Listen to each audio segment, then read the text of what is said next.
The New England Patriots have been stirring the pot recently when it comes to reshaping their wide receiver core. And one of the most talked about names in this puzzle has been Rashad Baitman. His situation caught a lot of eyes when it became clear that the Patriots had shown serious interest in him before he ultimately signed a 3-year deal worth nearly $37 million with the Baltimore Ravens. The whole backstory around Bateman's contract and potential trade talks offers a fascinating glimpse into the strategic moves NFL teams make during the offseason, especially when looking to build or rebuild a receiving room. To break it down, Bateman had actually put forth a proposal for a new contract with the Ravens, but Baltimore decided to decline the offer, instead giving him permission to explore trade options.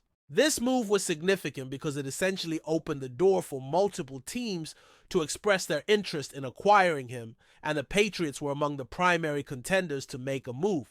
Alongside New England, teams like the Dallas Cowboys and Green Bay Packers also surfaced as serious suitors. What's interesting is that despite all the buzz, the exact trade compensation never came to light. No specifics on whether it would have involved second or third round draft picks, or a combination of assets, which leaves a bit of mystery around how far the Patriots were willing to push to get Bateman on their roster. Baltimore, recognizing there was a tangible market for Bateman, eventually opted to give him that new contract, keeping him in their fold. But from the Patriots' perspective, this entire episode shines a spotlight on their continued efforts to bolster their wide receiver unit, which has been a focus heading into the new season. The question lingering among fans and analysts alike is how this impacts the existing players vying for snaps in New England. The spotlight naturally shifts to some of the younger receivers already on the roster, including those who were drafted with some expectations, such as Jalen Pook and Javon Baker, who were second and fourth round picks respectively. With Bateman off the table and other targets potentially on the horizon, the window for these players to secure meaningful roles seems increasingly narrow. But the Patriots' interest in Bateman also hints that they might still be hunting for more options. The wide receiver market remains a bit fluid, and names like Keenan Allen and Amari Cooper continue to dominate headlines as the top free agents still available. When you consider the fit and likelihood of these veterans joining New England, Allen seems less probable, as his career path suggests he might return to familiar territory with teams like the Los Angeles Chargers or Chicago Bears.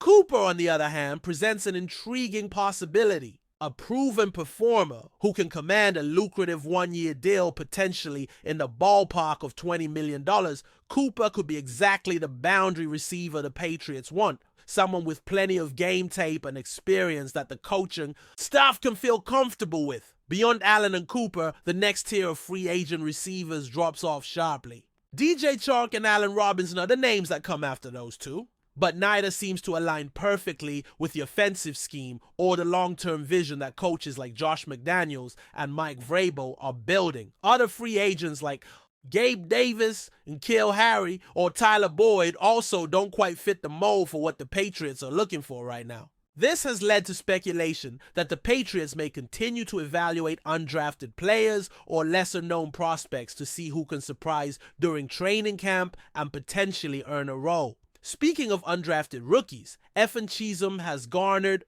some attention as a possible player who could crack the rotation. While it's too early to tell if he can carve out a consistent spot, his presence certainly complicates the situation for those currently holding roster spots or hoping to prove their value. For Pook and Baker, both with draft capital invested, the pressure is mounting. The Patriots have a history of moving on quickly if players don't meet expectations, especially in a position as critical as wide receiver. On the quarterback front, the conversation around the Patriots is shifting as well. Drake Maye, entering his second year, is under a lot of scrutiny. Despite the hype surrounding his potential, some evaluations have been surprisingly critical. A notable example is how certain rankings have positioned him only as the 22nd best quarterback in the league, which is a bit shocking when you consider the context. The team he played for last year finished near the bottom of the NFL standings. But for Maye to be ranked below rookies who haven't even taken a snap in the league yet raises eyebrows. Looking at the AFC quarterback landscape,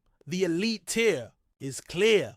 Players like Patrick Mahomes, Josh Allen, Lamar Jackson, Justin Herbert, and a few others make up the top group, with MAYE arguably slotting just outside that upper echelon.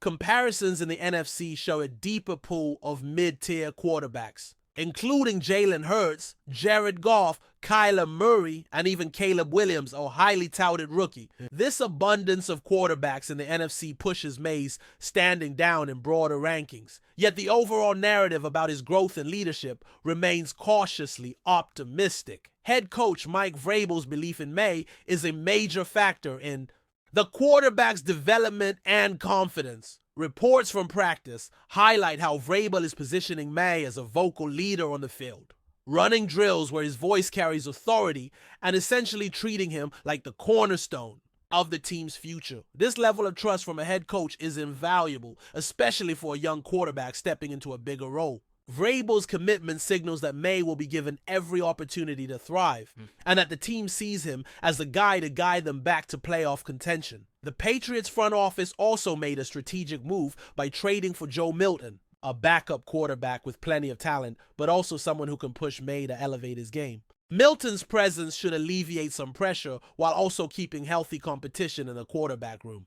Meanwhile, Josh Dobbs, another experienced backup, brings professionalism and stability, rounding out a group that's ready to support the team's ambitions. Ultimately, the Patriots' 2025 outlook centers on one primary goal: returning to the playoffs. While the Buffalo Bills remain the dominant force in the AFC East and a team to chase down for the division crown, New England's immediate focus is making that postseason push, and a lot will hinge on how well Drake May leads the offense. The wide receiver room, quarterback competition, and coaching confidence all tie into this bigger picture of rebuilding a team that can compete at the highest level again, turning away from the wide receiver and quarterback conversations for it.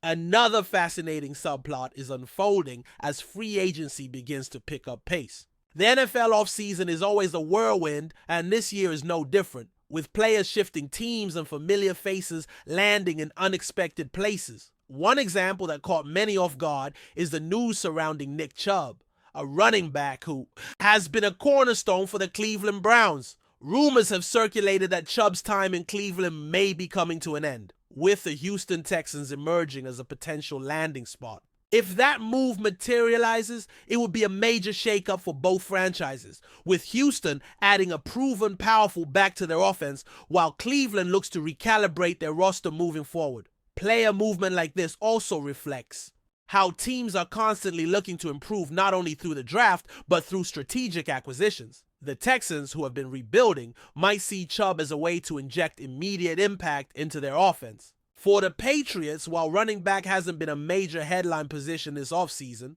the ripple effects of moves like Chubb's signing elsewhere can influence the market for other positions, including wide receivers and quarterbacks. As the offseason evolves, it will be critical for New England to keep their eyes open and adapt to how these roster dominoes fall across the league. Going back to the Patriots and the quarterback rankings, the debate around Drake May's status is quite layered. The analytics and evaluation site PFF ranked him surprisingly low, placing him 22nd among quarterbacks, which sparked some strong reactions from fans and experts alike. It's particularly puzzling considering some of the quarterbacks ranked above him haven't even played an NFL game yet.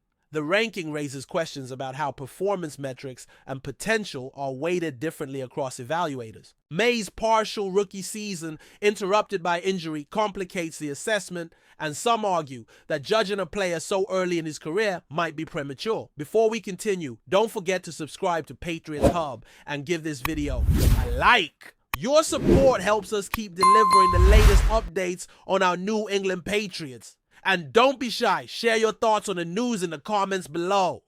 A curious wave of whispers is making its way out of Foxborough. Mike ONWENU, the versatile and highly respected offensive lineman for the New England Patriots, may not be entirely sold on partnering up with rookie quarterback Drake May.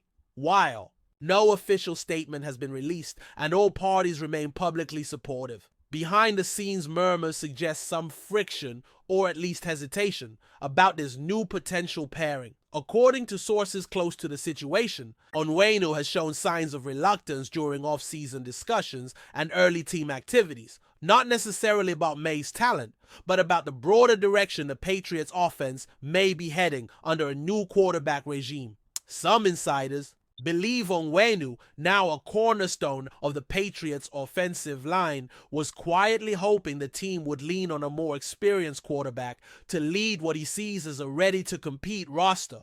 With MAYE still largely unproven at the NFL level, there may be concerns about going through another developmental cycle. It's important to note that ONWENU has always been a consummate professional, known for his no-nonsense approach and team-first mentality. Yet the NFL is also a business, and ONWENU, playing on a new contract and entering the prime of his career, might be weighing his options. There's chatter around the league that other teams would be quick to inquire if signs of dissatisfaction become more apparent.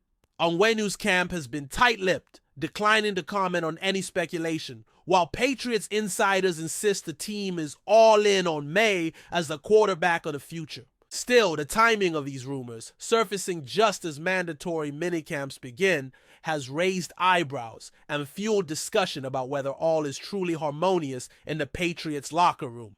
For now, it remains just that, a rumor. But in New England, where the post-Brady era has already seen its share of instability, even the hint of discord between a key lineman and a franchise quarterback in the making is enough to keep fans and analysts on high alert.